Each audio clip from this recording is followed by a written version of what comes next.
Good morning प्यारे बच्चों, कैसे हैं आप सब। कल हम लोगों ने ये सीखा और जाना कि दो चर वाले रैखिक समीकरण कैसे होते हैं, क्या क्या परिस्थितियां होती हैं। हमने आपको बताया कि किसी भी रैखिक समीकरण का मानक रूप ax + by + c हो सकता है, बराबर 0 के रूप में होगा। और हमने आपको ये भी बताया कि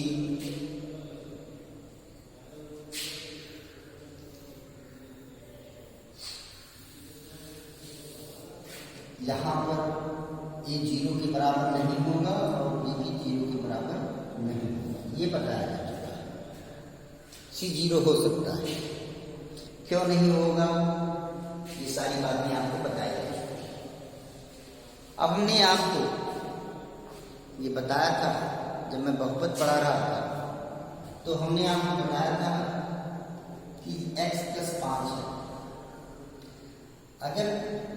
अगर आपसे कोई पूछता है, ऐसे बहुत से सवाल लेके हमने लिखा था x² + 6x + 7 है, या x + 5 ही तो ले लेंगे।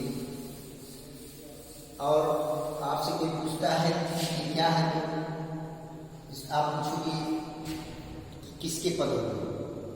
अगर बीजगणितीय रूप में पूछता है तो आप कहेंगे कि ये क्या पद प्रदर्शित करता है, बहुपद को प्रदर्शित करता है, बताया जाता है। और अगर ज्यामितीय रूप में पूछता है तो ये क्या प्रदर्शित करता है, एक रेखा को प्रदर्शित करता है। यानी किसी भी बहुपद की व्याख्या दो रूप से की जा सकती है, एक ज्यामितीय रूप में और एक किस रूप में, बीजगणितीय रूप में। जैसे कि एक सवाल है, मान लीजिए सपोज कीजिए, ये एक सवाल अगर मैं लिखता हूं, एक समीकरण 2x + 3y = 6 और मैं आपसे पूछूं ये क्या है, तो आपका उत्तर होगा ये समीकरण है। जी, अगर बीजगणितीय रूप में आपसे कोई पूछता है कि बीजगणितीय रूप में इसका उत्तर क्या होगा, तो बीजगणितीय रूप में उत्तर होगा कि ये क्या है, एक समीकरण को प्रदर्शित करता है। लेकिन अब हम लोग थोड़ा आगे बढ़ते हैं और इसको ज्यामितीय रूप में प्रदर्शित करते हैं। तो ज्यामितीय रूप में प्रदर्शित करने के लिए कुछ पुरानी बातें जो आपको सिखाई गई थी तो ध्यान कीजिए। हमने आपको कार्तीय तल के बारे में समझाया था। आपको जानना है कि ये क्या होता है,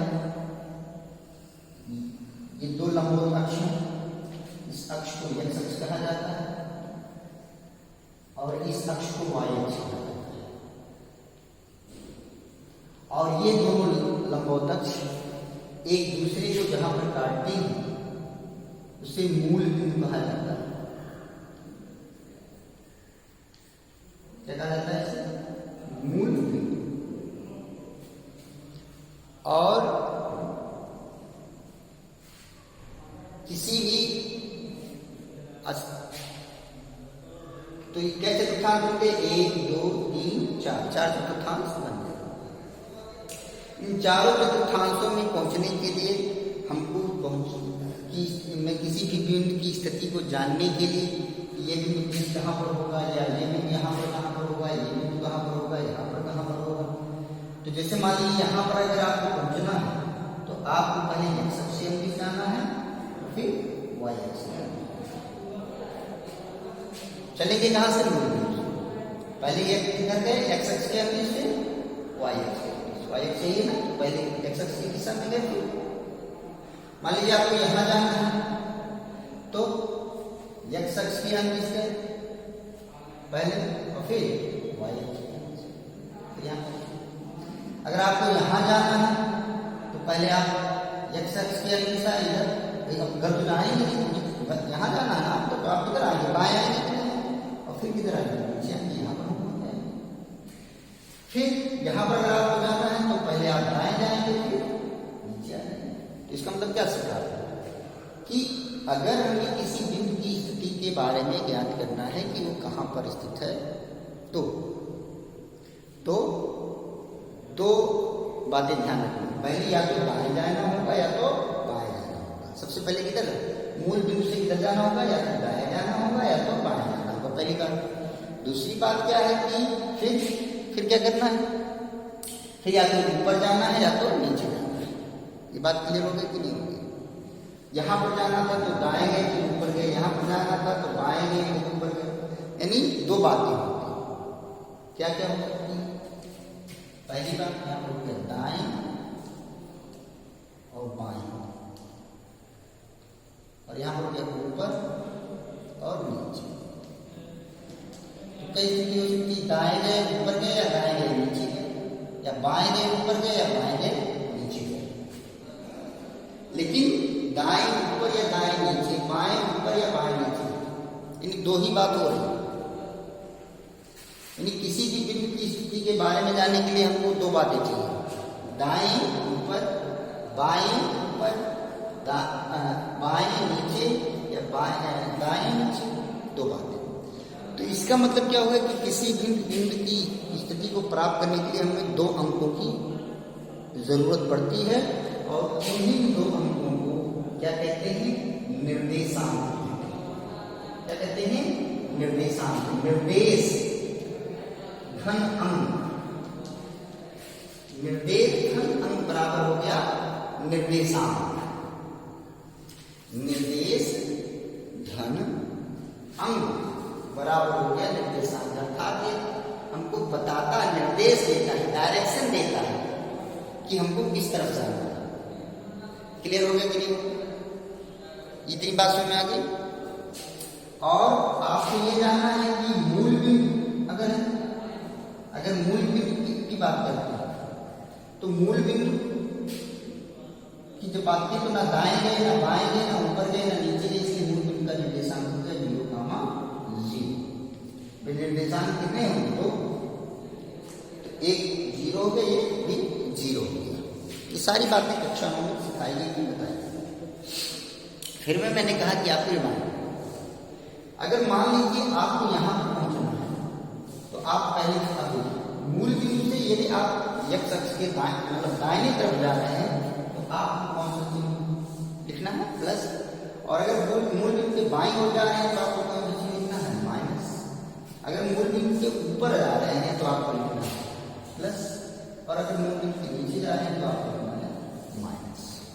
अब मान लीजिए यहाँ पर आप पहुंचना है, तो यहाँ पर पहले आप किधर गए? दाहिनी तरफ।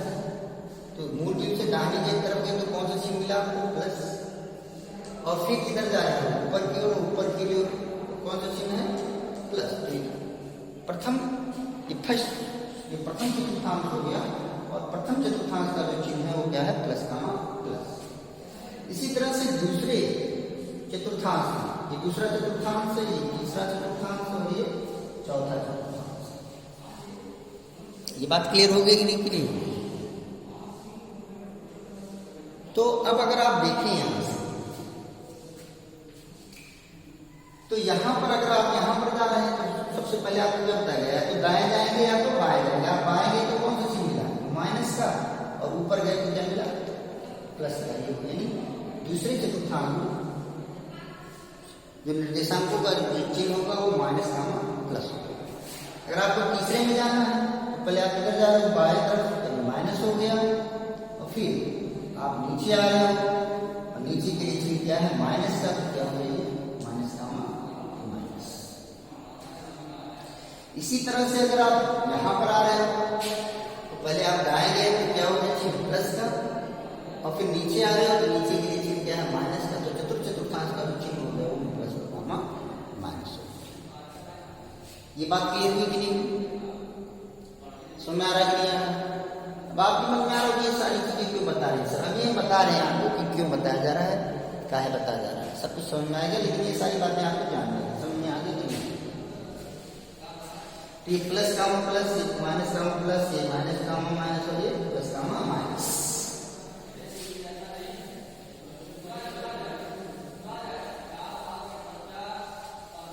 अब अगर मैं आपसे पूछूं चतुर्थांश बना हुआ है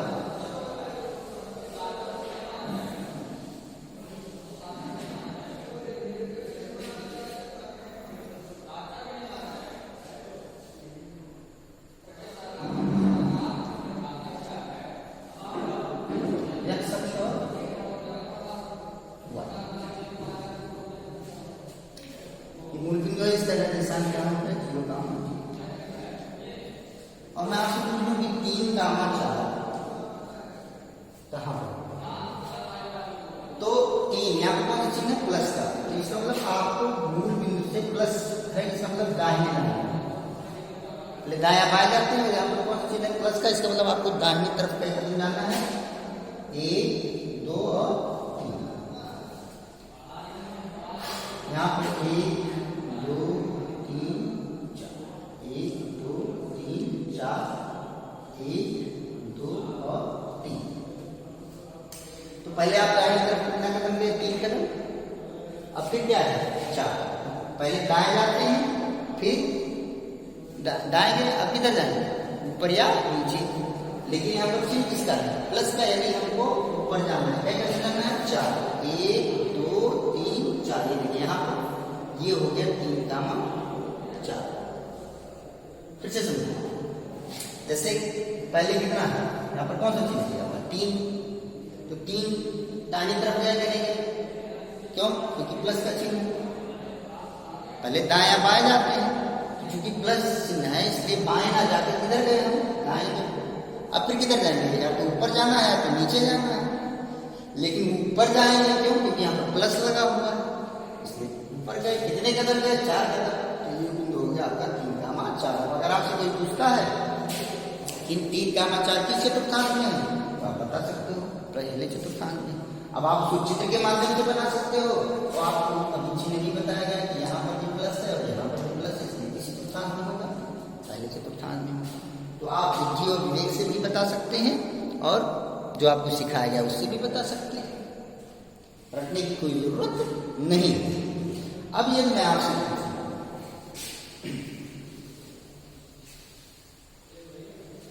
कि 3 कामा 0, 3 कामा 0, वो ध्यान से देखिए, 1 2 3 4 5, 1 2 3 1 2 3 4 1 2 3।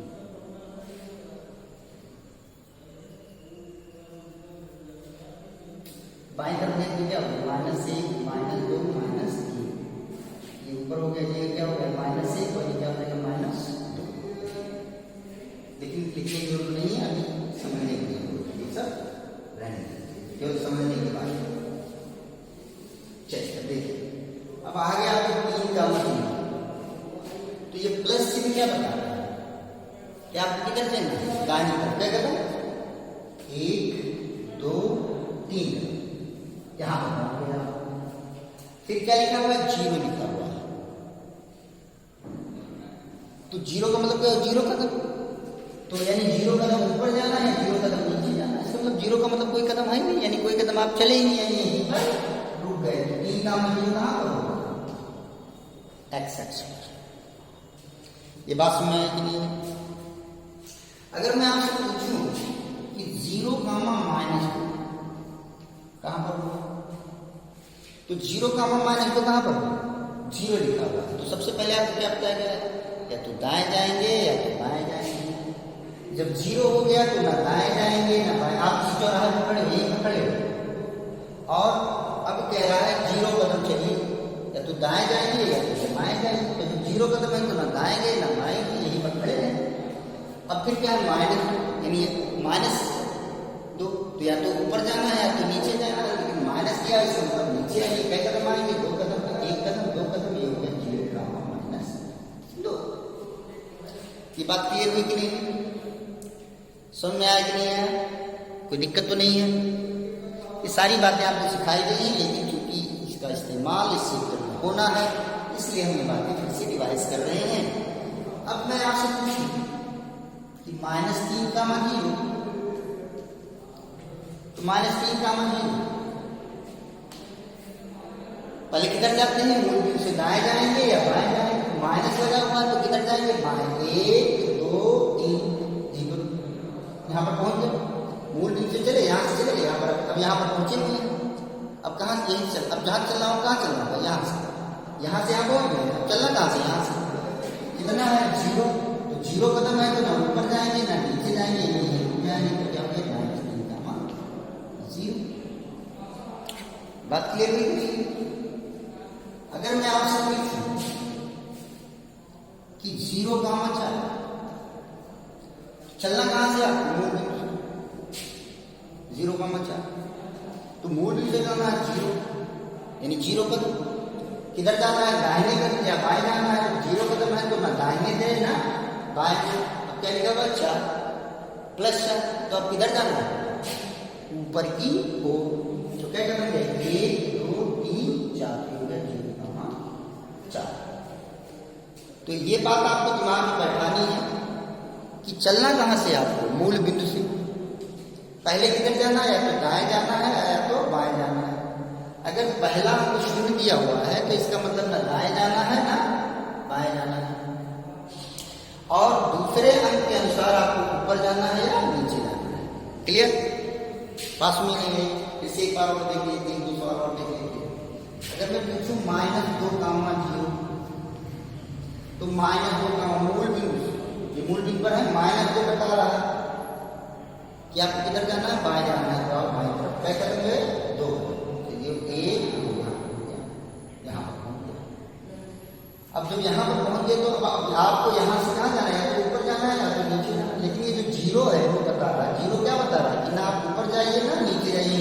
हो गया -0। ये क्लियर हुआ कि नहीं? अब अगर आपसे कोई पूछे कि 0, तो 0 कहां चलते हैं आप? मूल बिंदु से। तो मूल बिंदु से चल रहे हैं तो ये 0 क्या बता रहा है? 0 बता रहा है कि आपको ना तो दाएं जाना है ना तो बाएं जाना है। अब 2 लिखा हुआ, +2 लिखा हुआ यानी आपको ऊपर जाना है। क्या कदम? 2 कदम, 1 और 2, 1, 2। मुझे लगता है एकदम क्लियर हो गया है, कोई दिक्कत नहीं है। आपको मैंने ये भी बताया था कि इसे भुज कहते हैं और इसे कोटि कहते हैं। Abscissa and ordinate. अंग्रेजी में इस भुज को एब्सिसा कहते हैं और कोटि को ऑर्डिनेट कहते हैं। तो ये बात समझ में आ गई कि नहीं आ गई?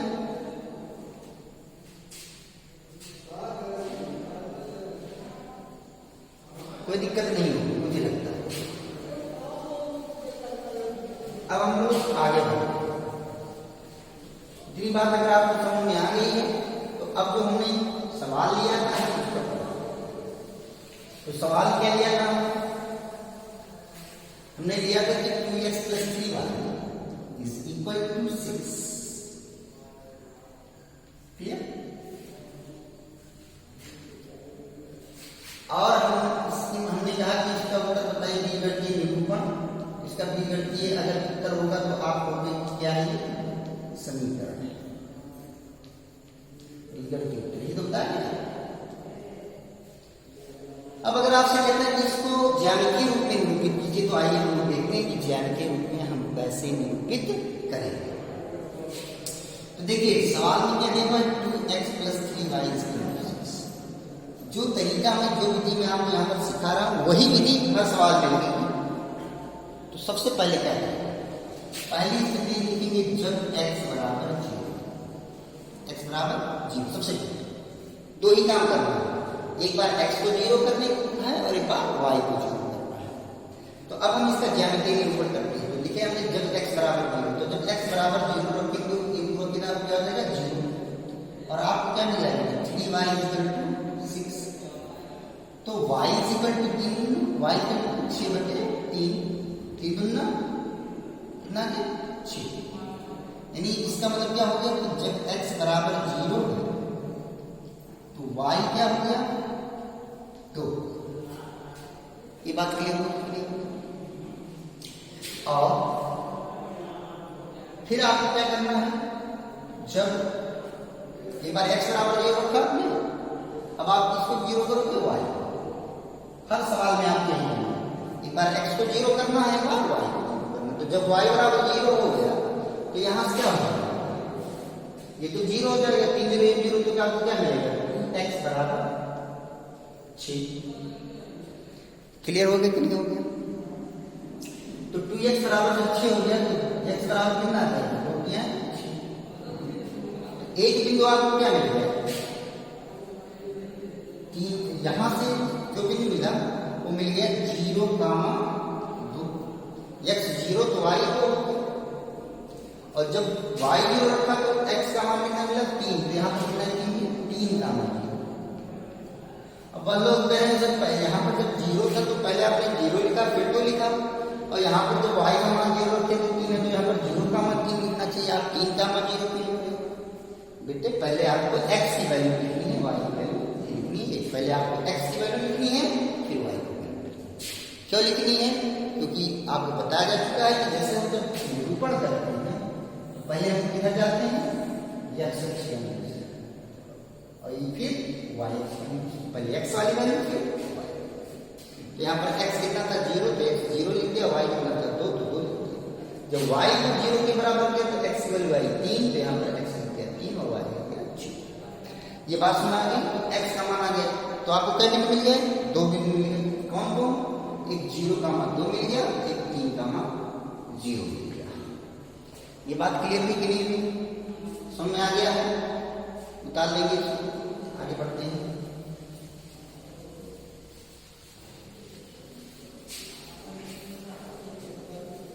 अब आपको कितने बिंदु मिले हैं? एक बिंदु मिला है आपको 0 का मान 2,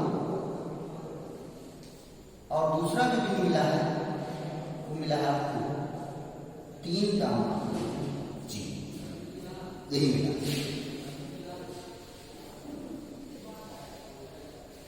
अब इसका हम जानते हैं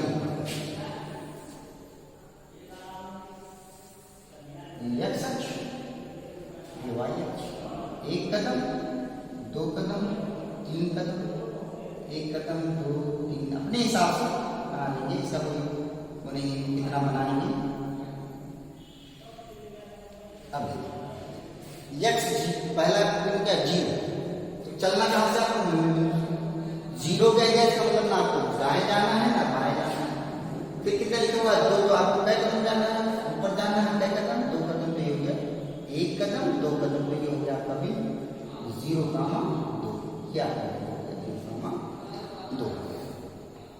अब हम बात करते हैं 3, 0, तो 3, 0 के बारे में बात करें तो चलने कहां से, कितना लिखा हुआ है 3, कितने कदम जाएंगे 3 कदम, किधर दाहिने ओर 1, 2, 3, तो यहाँ हो गया आइए आप यहाँ।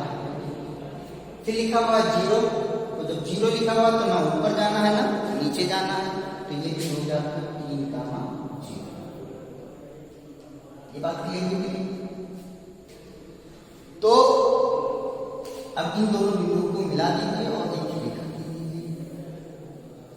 ये ज्यामितीय निरूपण हो गया किसका, 2x + 3y = 6। ये ज्यामितीय निरूपण क्लियर हो गया कि नहीं? बात सुन में आ गई कि नहीं आ गई? कोई दिक्कत तो नहीं है? अब यही हो गया ज्यामितीय नाटक। तो कैसे करना है आपको ज्यामितीय निरूपण? किसी समीकरण का जान पाया आप, नहीं जान पाया? एक बार x को 0 के बराबर करके y की वैल्यू निकालेंगे, एक बार y को 0 करके x की वैल्यू निकालेंगे, आपको 2 बिंदु मिलेंगे। आप क्या करेंगे, इसको x अक्ष पर और y अक्ष पर बिंदु को लिख लेंगे, बिंदु को मिला के एक रेखा खींच देंगे, वही उसका ज्यामितीय निरूपण हो जाएगा। इस तरह के सवाल आप लगाएंगे, कोई समस्या होगी मैसेज करेंगे, कोई दिक्कत होगी बताएंगे। कल हम लोग प्रश्नावली पर पहुंचेंगे, ताकि मैंने ये इतनी भूमिका बना दी है ताकि आपको अगर कोई दिक्कत हो तो आप पूछ सकते हैं। कल मिलते हैं, धन्यवाद।